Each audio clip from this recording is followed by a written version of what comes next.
bien amarrado, William. Doctor, usted mismo ve que yo ya no necesito... Ya no necesita cinturón. Cinturón, pues, auxiliar. Bueno, le quiero contar otro escándalo de corrupción, pero en grande. ¿Sabe en dónde? ¿En dónde? ¿Está bien amarrado? A ver, sí, doctor. En la arquidiócesis de Cali. Cali. Uy. ¿Y sabe quién es la denuncia? 2 ilustres sacerdotes. Uno que trabajó en la arquidiócesis durante 17 años. Otro que tiene plenos conocimientos sobre la materia. Y dan sus nombres. Los sacerdotes Germán Robledo y Hernán Betancourt. Sí, señor. Y han escrito una carta, de Mar la vio, una carta dramática. Sí, señor, aquí nos llegó a donde todos. comprueba el desgobierno que el arzobispo marxista, esto pues es increíble, Monseñor Monsalve, le está dando a la arquidiócesis, inclusive con negocios en los que se han perdido 2.000 millones de pesos, que son la plata de quiénes. Eso no son la plata de un arzobispo para que viva bien y de unos sacerdotes para que manejen sus dineros. No, esta es la plata de los pobres. Esta es la plata de las limosnas que da la gente para sostener. Sí. De los feligreses, pero de los feligreses más pobres. Claro, doctor Fernando. De los niños que no tienen amparo, de las mujeres abandonadas. No puede ser. ¿Cómo le parece? La pues, limosnita. Los diezmos. Yo quisiera, doctor Fernando, para ayudarle en el comentario, leer solamente 4 líneas de esa carta que usted nos refiere y que es impactante como termina, ¿le parece? Claro. Por último, queremos informar al señor arzobispo que hemos escuchado rumores en el clero, algo que nosotros nos resistimos a creer, pues parecerían noticias de la Edad Media sobre el nombramiento de párrocos a jóvenes sacerdotes y a sacerdotes llegados de otras diócesis bajo el compromiso de los nombrados de entregar determinados aportes al señor arzobispo. Solo nos resta, pues en nuestra perplejidad, invocar: líbrenos Dios y el Papa Francisco de las ollas podridas y de la anomia moral enquistada en esta iglesia de Cali. Y rematemos con esta otra, doctor Londoño. Esta carta que usted nos mandó es una joya y que de Mar nos la hizo llegar desde anoche. Lamentamos tener que reconocerlo, pero es innegable el grave y progresivo deterioro patrimonial culposo con visos de corrupción en la administración económica de la arquidiócesis de Cali desde la muerte de Monseñor Isaías Duarte Cancino hasta la fecha. Después así con fechas y con todo, porque la muerte de Monseñor Isaías Duarte Cancino, que espero que el Papa se acuerde, que su santidad, el Papa Francisco, se acuerde de que asesinaron a Duarte Cancino, que asesinaron a Monseñor Jaramillo, que le pusieron unos cilindros bombas a un templo. A propósito, William, en el Chocó. En Bojayá, pero por Dios. En la próxima entrega del Coronel Plazas, no la de este viernes, sino la del próximo viernes, cuando el Papa esté aquí en Colombia, en la próxima entrega que va a ser de los informes especiales, el Coronel Plazas va a relatar cada uno de los hechos de barbarie ejecutados por el ELN y las FARC contra la Iglesia Católica. Qué bueno eso. Pero qué bueno. Que es una lista larguísima. Genial, porque ahora parece que la guerrilla es la mejor amiga de la Iglesia, ¿no? Claro, es que estamos premiando la corrupción, precisamente. Por lo menos de algunos curas, ¿no? Sí. De algunos curas, como el arzobispo de Cali y como el padre de Ru. Bueno. Entonces, claro, exactamente. De manera, William, que ahí está la corrupción. ¿Y qué tal la corrupción en las altas cortes? ¿Qué tal el cuento de que el magistrado Bustos le regalaba apartamentos a Moreno?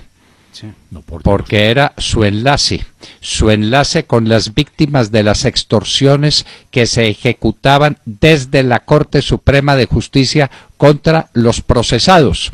Víctima de todo este engranaje, de toda esta trama, de toda esta urdimbre, fue una mujer valiente, la mejor contralor que hemos tenido, que es Sandra Morelli, a quien querían también quitarle a su hijo, porque hasta allá llegó la bellaquería de quienes se confabularon contra quien ejercía verdaderamente justicia, pero el que encabezaba toda esa banda era el propio sátrapa, para que hablemos claro.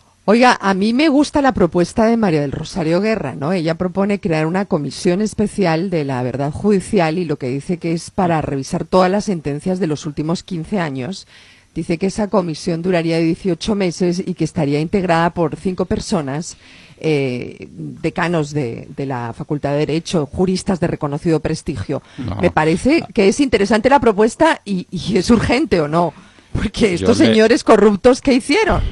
Yo le hago una recomendación a esta distinguidísima candidata a la presidencia, que la comisión la integren expertos forenses que estén capacitados para manejar envenenamientos y podredumbres. Claro, porque si usted pone solamente abogados y se le viene aquella miasma encima, los agobia. Esto tiene que ser con expertos que manejen cadáveres putrefactos, con expertos que manejen venenos, con expertos que manejen toda esta suciedad que hay en las Cortes de Justicia en Colombia. Pero es que ahora vienen pues las filtraciones, ya nos dijeron que desde las 6 de la mañana aparecían otras filtraciones. Las filtraciones que enorgullecen a otros, nosotros pues no se nos ocurre comprar un documento de esta naturaleza, además que no tenemos con qué, pues, entonces es una garantía de probidad. No, bueno, pero vienen filtraciones, más porquería, más aspectos nauseabundos de un negocio de esta magnitud, donde está envuelto lo que quedaba del honor de la República. Pero lo dijimos. Mis alumnos en la Universidad Javeriana no me dejarán mentir. Lo que yo dije sobre el horror del Poder Judicial en manos de la política, a causa de la Constitución del 91. ¿Quién elige a esos magistrados? El Consejo Superior de la Judicatura. ¿Quién elige a los magistrados del Consejo Superior de la Judicatura? El Congreso. De manera que el Congreso es la fuente del Poder Judicial. Sí. Y el Congreso solamente le inoculó al Poder Judicial lo que tiene. Hay un latinajo, yo no sé si a usted se lo enseñaron en las clases de Derecho, además seguramente que sí. Nemo plus juris adalium transferre potes quam ipse habet. Nadie le puede transmitir a otro un mejor derecho del que tiene. ¿Sí? Nadie da lo que no tiene. Entonces el Congreso le transmite al Poder Judicial lo que tiene. La podredumbre, la porquería de los musas, de los ñoños, de todos esos sinvergüenzas que se robaron la República, se lo metieron, le inocularon el bacilo al Poder Judicial de Colombia. Y las cosas no paran, doctor Fernando. Ayer en la hora de la verdad, en Al Oído advertíamos como el candidato preferido, o por lo menos el favorito a ocupar un puesto en la Corte Constitucional sería el doctor José Fernando Reyes. Y efectivamente así resultó. Sí. Fue elegido ayer. Se ríen en la cara. Pero miren, se ríen en la cara del pueblo colombiano. Él es el magistrado de la Corte Suprema de Justicia, porque fue eternado por la Corte Suprema de Justicia. Y lo dijimos acá, era el candidato del presidente Juan Manuel Santos y de la Unidad Nacional.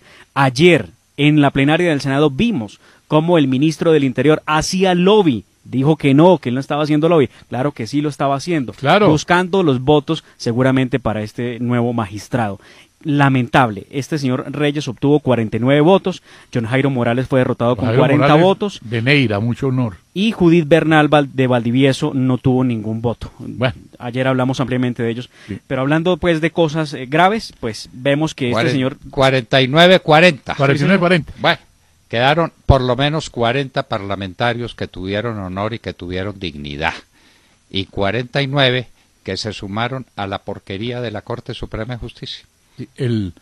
Además porque no se les olvide que la Corte juzga a los congresistas, ¿no? Sí, señor.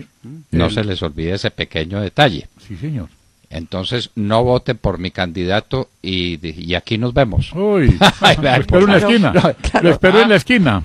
Lo espero en la esquina. Aquí lo espero. En la escuela. Aquí los espero. Bueno, no, es que esto no tiene nombre. El latinajo que usted ahora nos dio a conocer también me lo enseñó el padre Zuleta en la universidad. porque a mí se me olvidó todo eso, pero usted me lo recuerda todos los días. De todas maneras, doctor Londoño, a mí no se me olvidan muchas cosas, como en 1976, cuando yo, siendo el suplente del doctor Jesús Jiménez Gómez, el doctor Álvaro Gómez Hurtado hablaba de la corrupción de la justicia. Y Jesús Jiménez Gómez, de Neira también, hizo un memorable debate contra el ministro de entonces, Víctor Renán Barco, y dijo, si tiene honor, viene por esta puerta y sale por la otra. Pues así se hizo y el señor salió. Esas son las cosas. Luego escribimos lo que hablamos ayer, el temita este del juicio a la corte, en un libro que llama Parapolítica, Verdades y Mentiras, y se le contó también al país sobre lo que estaba viendo la corte desde aquí, desde la hora de la verdad. Se colgó en la página. Me costó más de un dolor de cabeza porque estaba contando todas las cochinadas de la Corte Suprema de Justicia. Ese libro por ahí está también. Como el libro suyo, doctor Londoño, sobre la parábola del elefante. A la gente hay que recordarle todas estas cosas, porque la política y la justicia están de la mano acabando con este país. Pero ayer me encontré con un detalle. Oiga, sí, William, vimos un video que usted viralizó en redes sociales. Sí, señor. Donde está el magistrado Bustos defendiéndose de lo indefendible, diría uno. De eso, hoy Montserrat en su titular... Sí, usted me prestó la grabación, sí, William, es increíble el señor, sí, ¿no? Como también sacamos en su momento lo de los botines, que nos costó al doctor Londoño y a mí subir escalas también por denunciar lo de los botines. Pero escuchemos esto que dice este prócer de la moral. Uno, y lo dije al iniciar esta reunión, uno se pregunta, bueno, ¿y por qué en este momento nació la idea tan puntual de investigar y juzgar a los magistrados de alta corte?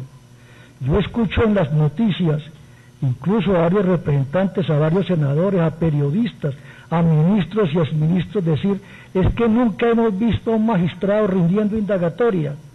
Uh-huh. Es que los magistrados no tienen ni Dios ni ley. Y yo les pregunto a ustedes, ¿y es que acaso los magistrados, existe evidencia, existen fundamentos probatorios de que estén cometiendo delitos?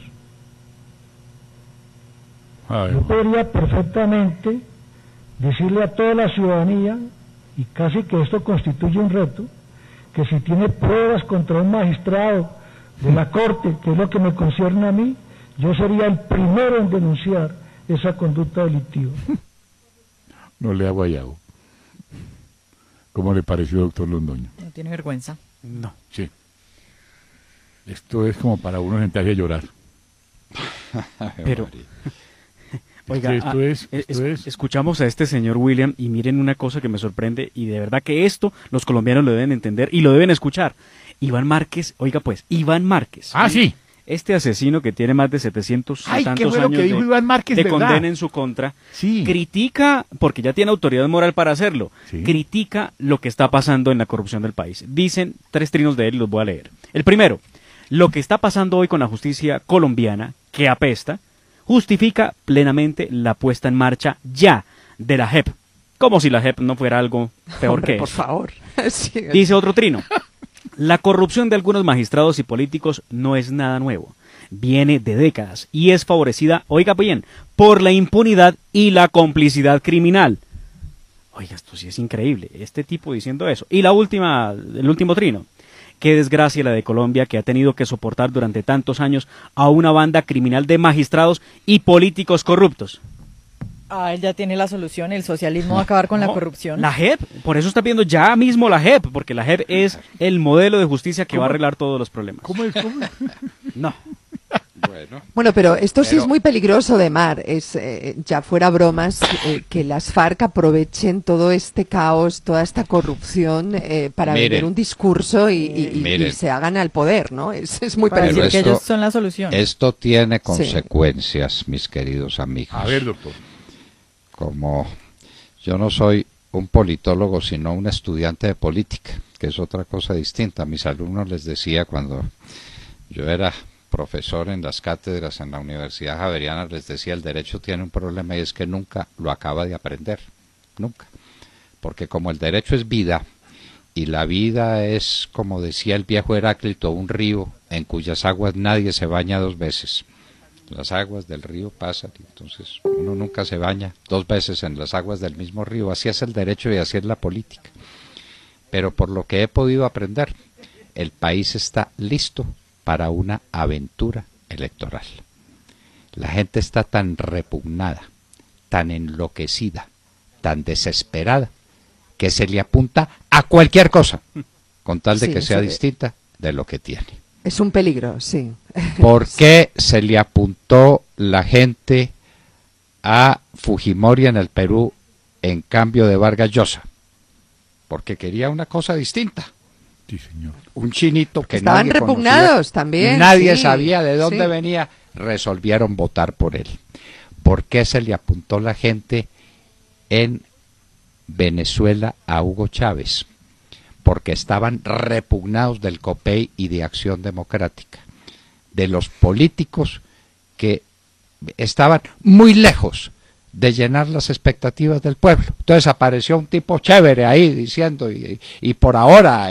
vendiendo un sueño, sí, vendiendo sueños. Un ignorantón que producía palabras, y votaron por él. ¿Qué fue Perón en la Argentina? Eso. Y resulta que Argentina era uno de los países más ricos del mundo, y la bienandanza era absoluta. Pero este hombre prometía regalarle cosas al pueblo, y entonces el pueblo salió y votó, y a Evita Perón regalaba cosas. Ahí está el resultado de Argentina. El único milagro económico a la inversa que recuerda el mundo. Un país rico convertido en un país pobre. Estamos listos para otra aventura aquí en Colombia. Sí, señor. Uno ve la encuesta de Gallup y de las favorabilidades y de las desfavorabilidades. Estamos listicos para otra aventura. Se va a llamar Gustavo Petro, se va a llamar Fajardo, se va a llamar la señora esta Claudia que López, grita tanto, Claudia López. Mm. Eso no importa. Estamos maduros para una aventura, porque la gente está repugnada, hastiada, porque no cree en nada de lo que le han dicho. Entonces, porque se robaron el país y la gente lo siente porque tiene hambre. Y a una gente con hambre no le proponga a usted actitudes razonables y sensatas. Salvo que venga una gran propuesta, un gran movimiento de unidad sobre la base de un proyecto político realizable. Algo como lo que propuso Álvaro Uribe Vélez en el 2002, él solito. ¿Qué fue lo de Uribe en el 2002? ¿Otra aventura? La gente se le apuntó a esa aventura, sí, señor. A un hombre que decía, ustedes están metidos en sus casas, muertos de miedo, perseguidos por la violencia, yo les propongo esto. E hizo una propuesta fundamental, la propuesta de la seguridad democrática. Sí, señor. Y con una luego, propuesta. Con una propuesta. Para que hablemos Estamos listos para una aventura política. Sí, señor, porque es que ahora sí usted me ha dado a mí la punta de trillo para continuar hilvanando esto. Entonces ahora es una firmita, por favor. Y es el fin de los partidos, porque ahora a cualquiera le dio por recoger firmas. Entonces están liquidando, están disolviendo los partidos con el cuento de las firmas. Ahora cualquier Julia la Gorda, Toña la Peluda, Reclinatorio Hincapié, le da por sentarse en cualquier parte y recoger firmas. Pero tiene su razón de ser, ¿no? Es la crisis de los partidos, ¿no? En la última encuesta Gallup, las FARC tienen una opinión favorable del 12%, eso es 2 puntos por encima de los partidos políticos que tienen una opinión favorable del 10%. Entonces, para que calculemos lo que decía usted, doctor Londoño, el clima está perfecto para que las FARC hagan lo que quieren. Pero ¿quién puede creer en el partido de la U? Que es tan malo que él mismo se está disolviendo. Pero ¿quién puede creer? Pero ¿quién puede creer en Cambio Radical, cuyo jefe salió corriendo del partido? Se le fue. Muy bien. ¿Quién puede creer en el Partido Liberal y el Partido Conservador, que están mandados a recoger hace mucho tiempo? Y el Partido Conservador con el presidente del partido listo para irse para la cárcel por corrupto, pero por Dios. Oiga, doctor, pero por Dios. Entonces lo que queda es el Centro Democrático, y lo que queda, lo demás son aventuras. Estamos listos para una aventura, y esas aventuras a veces terminan bien y a veces terminan muy mal. ¿Cuál es la Oiga, jugada? pero la encuesta de Gallup que usted mencionaba, yo estoy viendo, por ejemplo, a Germán Vargas Lleras y me llama la atención. Él tenía unos niveles de impopularidad, de desfavorabilidad del 24% en en febrero del 2017. Y está ahora en niveles del 43% de desprestigio. Y su favorabilidad también se cayó en picada, pasó del 61% de favorabilidad al 41%. El efecto Santos. Entonces, ¿cuál es la jugada de Vargas Lleras? Sí, le pasó cuenta de cobro. ¿Cuál es la jugada? La jugada. El abrazo de Santos. El abrazo de Santos. Porque Vargas Lleras está diciendo, Claro. es que yo voy a defenderlos contra las FARC, yo voy a hacer esto. ¿Y qué Santos. hizo usted durante 7 años como Claro. vicepresidente de Santos y como la llave de Santos? Santos. Llavecita, ¿qué hizo usted en esos Llavecita. 7 años? Llavecita. ¿Ah? Santos Llavecita. desbarata una fiesta de mafiosos. Bueno. ¿Cuál es la jugada de Vargas Lleras? La jugada de Vargas Lleras tiene dos propósitos fundamentales, doctor Fernando y compañeros de la mesa, y uno que debemos profundizar en derecho para poder descubrir si está o no está incurriendo en la doble militancia. Porque Germán Vargas Lleras debió haber renunciado a su partido a un año de presentarse por firmas, como lo está haciendo en estos momentos. Debió haberlo hecho, no lo hizo claramente. Él pertenece a Cambio Radical, pero aún así pretende crear un grupo de ciudadanos que ya lo creó, ya lo inscribieron y es candidato, por ahora candidato por firmas. Bueno, ¿cuál es la jugada de Germán Vargas Lleras? La primera, doctor Fernando, a los candidatos a la presidencia de la República no se les permite hacer campaña abiertamente, ¿cierto? Solo hasta unos meses antes de la elección. La primera es esa, o sea, desde ya Germán Vargas Lleras, recorriendo el país y con el achaque de estoy recogiendo firmas, está haciendo campaña en todas partes. La primera. Y la segunda, que llama mucho la atención, tiene que ver con que todos estos candidatos inscriptos por firmas no están en la obligación de presentar cuentas sobre la financiación a esa recolección de firmas. Entonces ahí va a haber un grave problema y de hecho ya están planteando en el Congreso, hay que reformar eso, porque se presta para que muchas campañas se financien de manera ilegal y terminen dineros quién sabe de dónde. Ay, Dios mío. Ay, Dios No, mío. no. Les tenía un Bueno, cuento. pero aquí acabamos, por ejemplo, la minería legal, la acabamos, la ¿sí? liquidamos, y ustedes oyeron el excelente escrito de Carlos Alberto Montaner sobre una firma minera en República Dominicana, una firma de oro. Lo que pudiera ser la minería en Colombia, eso es oro. Lo que pudiera ser la mina de Cajamarca, por Dios, Oro. eso es oro. Lo que pudiera ser Marmato, bien manejado, oro. Lo que pudiera ser el nordeste antioqueño, oro. Pero todo está en manos de los bandidos, porque Santos le entregó el país a los bandidos. Y nos tienen destrozados desde la base. Les Con las tengo ollas del una cosa de microtráfico. último minuto, doctor Fernando, rápidamente, perdóname que me atraviese. Sí. Caracol Radio acaba de publicar la siguiente noticia. Encuentran celulares y cocaína en la celda de Luis Gustavo Moreno. Ay, Hombre, por Dios, benditos y amigos. esa es menuda. Y otra Esa de es último minuto. Comisión de acusación de la Cámara de Representantes ordena inspección judicial a la Corte Suprema de Justicia para investigar todo este tema de corrupción. Y entonces, ¿y cuándo el Consejo Superior le va a quitar la tarjeta a Bustos?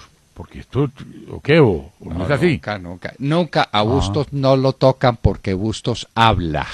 Bustos habla, no se le olvide que era el magistrado. Es el papá. Ah, el papá. Era el magistrado de Santos en la Corte Suprema de Justicia, era Bustos. Tiene la llave de toda esta podredumbre de los acuerdos con las FARC. No se le olvide. La Corte Suprema de Justicia es la Corte de la Paz. La paz está por encima del derecho, decía este animal. Perdóneme, pero es que un alumno mío me llega a decir eso en la cátedra y lo saco con 10 sobre 100. O sea, no, por eso. Pero estaba hablando del tema del oro y estamos hablando del tema de las ollas y vamos a hablar del tema de las ollas que tienen a todas las ciudades de Colombia en jaque. Sí, señor. Estos sinvergüenzas contrabandistas de cocaína, como no tienen manera de vendérsela toda a buen precio a los Estados Unidos, la metieron en los mercados de Colombia y corrompieron la juventud. La están destruyendo. En un minuto, María Paulina Aguinaga, concejal de Medellín, nos estará contando cuál es la tragedia de seguridad que vive de Medellín a partir de las ollas del llamado microtráfico. En un minuto.